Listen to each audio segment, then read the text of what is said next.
नमस्कार। Royal sign time से मैं पंकज कुमार तिवारी।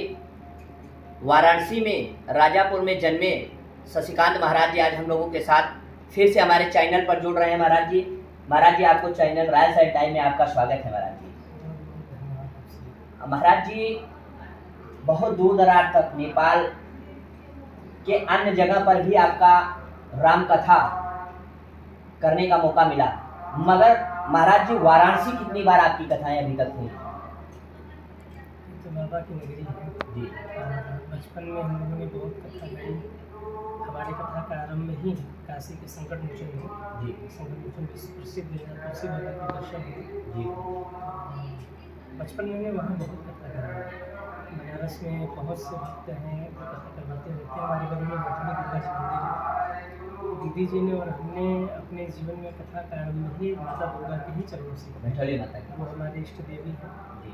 दुर्गा जी, विश्वनाथ जी और श्री हनुमान जी, संकट मोचन हनुमान जी की ही कृपा है जो आज से धर्म की यात्रा निरंतर आगे बढ़ रही है। महाराज जी जो कथावाचक लगातार आपका प्रवचन आप लोगों का चलता रहता है, उसको लेकर इटावा में एक मामला हुआ कथावाचक के ऊपर। पूर्व मुख्यमंत्री माननीय अखिलेश यादव जी के द्वारा कथावाचक पर कई टिप्पणियां की गई है महाराज जी, तो इसको लेकर क्या कहना चाहेंगे? देखिए, पहले तो हमारे यहाँ एक कहावत है कि पानी पियो छान के गुरु जवाब जान के। पहली बात तो ये है कि आप जिसे कथा सुनने के लिए बुला रहे हैं, पहले आप ये देख लीजिए वो योग्य है क्या। जी।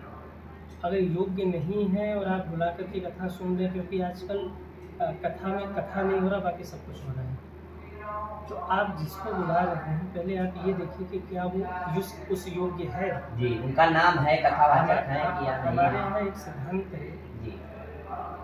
पहले जानिए फिर मानिए। लेकिन हम लोग गलती क्या करते हैं, पहले मानते हैं और फिर जानने का प्रयास करते हैं। ऐसा नहीं होना चाहिए, गड़बड़ वही होता है। जी। पहले आप जानिए फिर मानिए, मानने के बाद जानने का प्रयास मत करिए। अपना व्यक्तिगत जीवन हो या कोई समाज का कोई ऐसा व्यक्ति हो जिसे आप अपना बना रहे हैं, जिससे श्रेष्ठ मान रहे हैं, जिसका आप पूजन कर रहे हैं, आप पहले जान लीजिए। मानने के पहले खुद जानिए, मानने के पहले जानने का प्रयास मत करिए। तो पहले तो जिस कथावाचक को बुला रहे हैं कथा सुनने के लिए मुक्ति के लिए, पहले ये देख लेना चाहिए था कि क्या वो उस योग्य है। और अगर नहीं है, आपने बुला लिया, तो फिर किसी का भी अपमान करना ये शास्त्र सम्मत नहीं है। ठीक है, आपको अच्छा नहीं लगा, आपने प्रशासन में जाकर उसकी शिकायत की होती, आपने उससे निवेदन किया होता कि भाई ठीक है, आपने पसंद नहीं आ रहे, हम आपसे कथा नहीं करवाएंगे। चोटी काट लेना, ये तमाम प्रक्रियाएं वहाँ चली।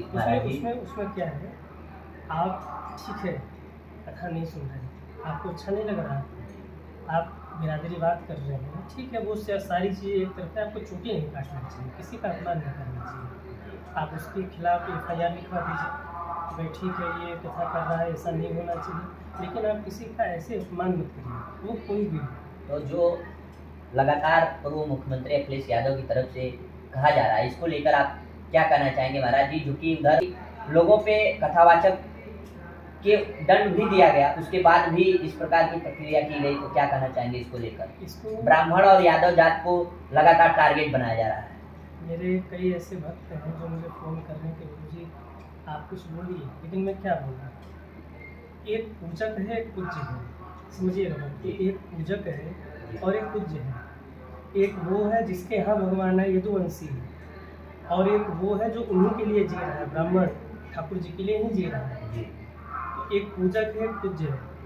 अब इन दोनों विवाद हुआ, तो इसको राजनीतिकरण करके राजनीतिक मुद्दा बना लेना, ये चीज़ गलत है। आप इसको राजनीति से मत जोड़िए, ये व्यक्तिगत मामला, और ऐसे मामले अरे उन लोगों को सम्मान भी करा, मुख्यमंत्री पूर्व मुख्यमंत्री अखिलेश यादव के द्वारा सम्मान भी किया गया। नहीं, इसमें कोई दिक्कत नहीं, वो सम्मान न करें, वो उनको उपहार दे, इसमें कोई दिक्कत नहीं है, पर इसको राजनीति से न जोड़िए।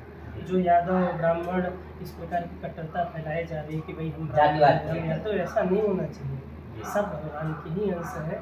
यादव वो हैं जिनके वंश में भगवान है, जिनके यहाँ भगवान है। शेष महेश गणेश सुरेश रमेश जाहि निरंतर ध्यावे, ताई अहिर किचो हरिया छछिया गर छाछ पे नाच नचावे। और कहने वाला कौन है? ब्राह्मण है। तो एक तरफ तो ब्राह्मण पूज रहा है, और किसको पूज रहा है? यदुवंशी कृष्ण को पूज रहा है। तो दूरी कहाँ है? ठाकुर जी कह करके मुक्त हो रही है दुनिया। एक दूसरे के दोनों विरोधी नहीं है, इसको राजनीति से नहीं जोड़ना चाहिए। व्यक्तिगत मामला है, और ऐसे बहुत मामले होते जाते रहते हैं। बहुत से जगहों पर कथावाचकों का अपमान होता है, बहुत से जगहों पर कोई ऐसे व्यक्ति होते हैं, तमाम मंचों पे होता रहता है। इसको राजनीति से नहीं जोड़ना चाहिए। गुरु जी एक बात, इसके बाद आपकी कथाएं कहाँ कहाँ पर होंगी? इसके बाद अपनी कथा गाजीपुर में भी, लखनऊ में भी, कोलकाता में भी है, और राजस्थान भी है, और कंटिन्यू 2026 तक कथाओं का क्रम लगा हुआ है। जैसे कल आदि कोई विषय में जाना है, इसमें ठाकुर जी की कृपा है, जहाँ जहाँ वो सुनना चाहते हैं। तो इस प्रकार से देखिए, राजनीति से नहीं जोड़ना चाहिए कथा को लेकर। शशिकांत महाराज जी ने वाराणसी में जन्मे और राजापुर में जन्मे, यहीं के रहे, दूर दरार तक इनकी रामकथा के लिए प्रसिद्ध। राजन महाराज और शांतनु महाराज को टक्कर देने की कथा वाराणसी से लगातार। राज टाइम से कैमरामैन दिलीप के साथ वाराणसी।